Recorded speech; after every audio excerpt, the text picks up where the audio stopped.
Hi class, welcome to week 7 in consumer compliance. I'm posting this on Sunday, March 6th, so your third assignment is due this evening, so be sure you get that in. Sorry for my voice, I'm hoping it holds out for a couple minutes. I've been a little under the weather this weekend, so bear with me if I need to cough. Anyway, so assignment 3 due by this evening, and then tomorrow we start week 7.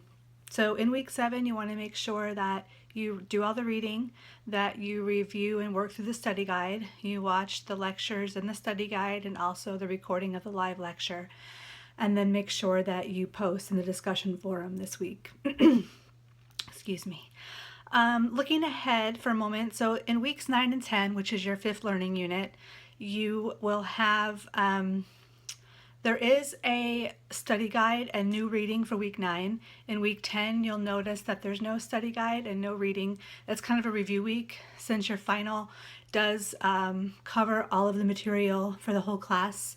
We wanted to make sure you had time to review everything, get caught up on reading if you need to for that last week of the term. So speaking of the final, I've had some questions about that also.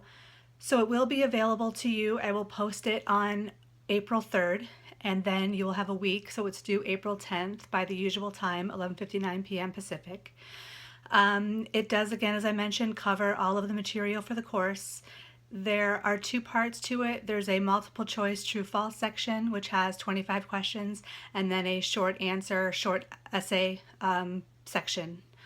And that is it. So looking at next week, so actually last week, excuse me, in week 6, we looked at unlawful discrimination or discrimination in the world of credit. We looked at the Equal Credit Opportunity Act, and you learned about what types of inquiries a creditor could make, what types of inquiries were considered unlawful, what were some actions that were prohibited. So hopefully after last week you feel like you have a good handle on that. This week we're moving on to payment systems. And so this week you're going to learn about different rules and regulations that cover different types of payments, such as electronic fund transfers, checks, ATM and debit cards. You're going to learn a lot about Regulation E, so make sure that you read that. That's kind of an important regulation. And then there's also a case you'll be looking at that discusses ATM fee disclosures and whether the disclosures were prominent and whether they, fit or were lawful disclosures. So that's it for this week. So I hope you all have a good week. Again, with any questions about the final or the material or what's going on, be sure to email us.